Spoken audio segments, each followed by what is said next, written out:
It's official. Bradley Beal and the Phoenix Suns have divorced.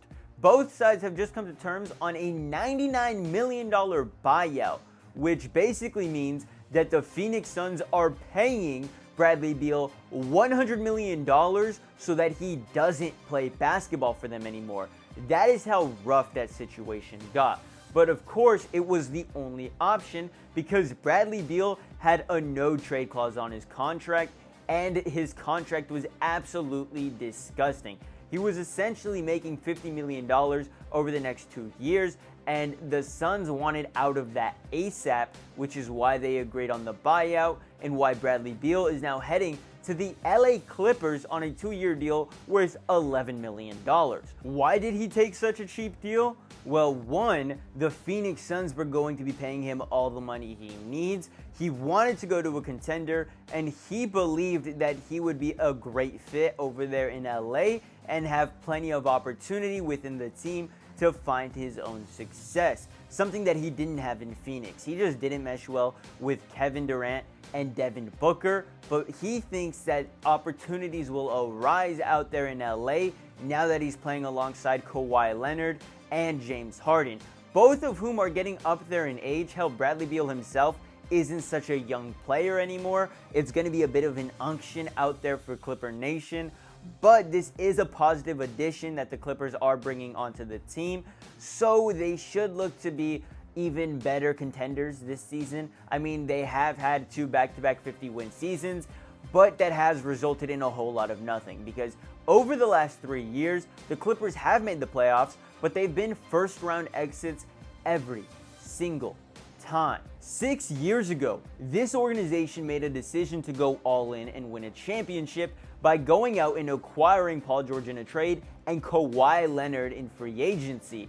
And since then, the Clippers have just been burying themselves in a hole deeper and deeper after every season, doing everything possible to make sure that this window, this opportunity for a championship, stays open for as long as possible.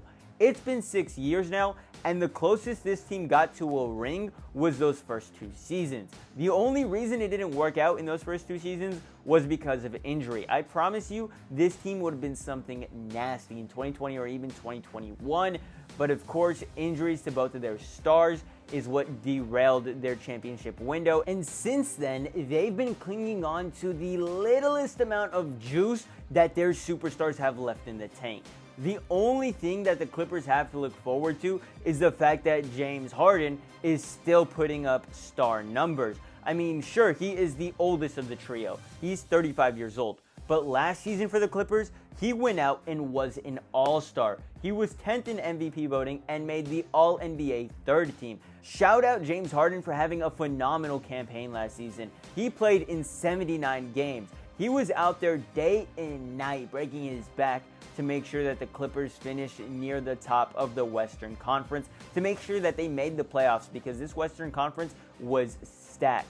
He averaged 22 points a night. He also had 8.7 assists, 5.8 rebounds, 1.5 steals, shot 41% from the field and 35% from the three while averaging 35 minutes. Why was James Harden's usage rate so high last season? That is a question I can answer for you in a second. But for right now, I wanted you guys to slow down, like the video, and subscribe to the channel. We're on the road to 10,000. Every subscription is greatly appreciated, so please subscribe. But the reason that the Clippers were using James Harden so much was because there was no Kawhi Leonard. And Kawhi Leonard is still a great player.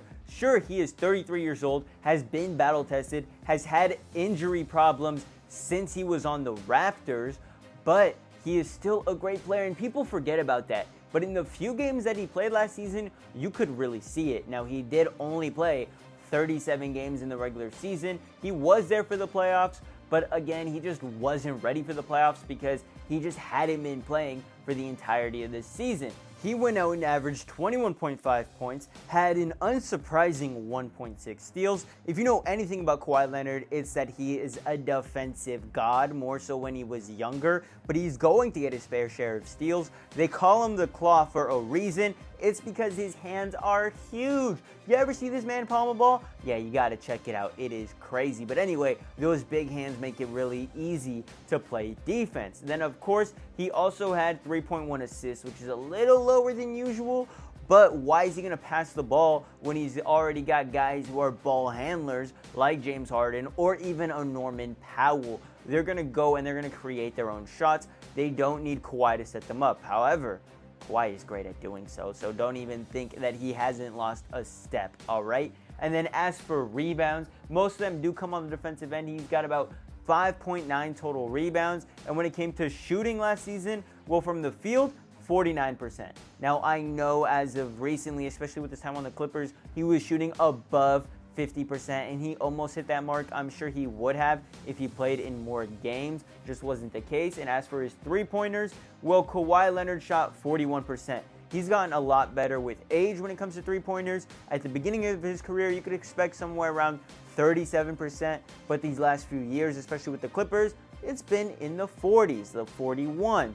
So that's nice to see from Kawhi. He is changing his game. He is adapting, which is exactly what he's going to need to do now that he's playing alongside guys like James Harden and Bradley Beal. Now, it is very obvious what role Bradley Beal is going to fill for this team. He is going to replace Norman Powell, who had himself a breakout year. He went from being Sixth Man of the Year potential to being a star. He was robbed of an all-star last season. If you watch the Clippers, you know Norman Powell should have been an all-star. He was averaging 21.8 points. He was the team's second leading scorer. Again, they were one of the best teams, especially in the Western Conference. If they were going to get a second all-star, it should have been Norman Powell. He was robbed. Shout out Norman. Continue to ball out. But anyway, yeah, Norman Powell, he played 32 minutes a night. He shot 62% from the field, and he was able to get his buckets at the shooting guard position. Now Bradley Beal will get to plug in there, and we'll see how he'll fit.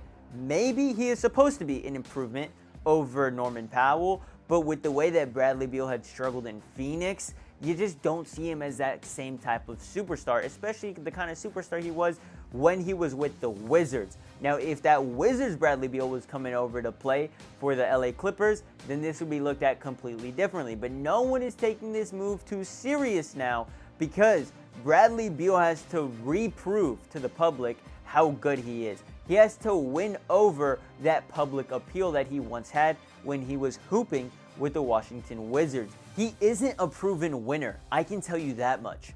Bradley Beal hoops do not lead to success. You can ask the Wizards organization, who had him for almost a decade, or the Phoenix Suns, who had him for the last few seasons. Yeah, Bradley Beal just doesn't fuel winning basketball, and I don't really understand why. Maybe it's his playing style, maybe it's his unlucky circumstances, but Bradley Beal has never made it far in the playoffs. That's not something that he can say about his new teammates, especially Kawhi Leonard, who has been a champion. He won with the San Antonio Spurs, he won with the Toronto Raptors, and he's been the man. He knows exactly what it takes. James Harden has made it to the finals. James Harden is a former MVP. They know what individual and team success looks like, so hopefully Bradley Beal is able to feed off of that. But Bradley Beal's already 32 years old. He isn't just a young star who's looking to add on to the team. He is a vet ring chasing. Now, hopefully Bradley Beal is able to contribute more than what people believe he will do over there in LA during his ring chasing endeavors. What I can tell you is the Clippers got better and the Suns got worse. And Devin Booker is officially stuck in hell. He signed that long-term extension. Hopefully he sticks with the Suns his whole career and doesn't pull a Damian Lillard. I know that Damian Lillard is going back to the Trailblazers after that fiasco with the Milwaukee Bucks. So the grass isn't always greener. Maybe that's a sign for Devin Booker to just ride it out with the Suns. I know it looks better career-wise if you're like a Kobe Bryant or a Dirk Nowitzki or a Tim Duncan. You stay your whole career with one team. I think that is what Devin Booker is about to pull off, and maybe he learns from Damian Lillard's mistakes and doesn't go ring chasing. We'll see. But what I will tell you is things are going to get a whole lot worse in Phoenix before they get better. So shout out Devin Booker. Good luck to him and good luck to the LA Clippers. They're going to need it. Catch y'all later. Much love.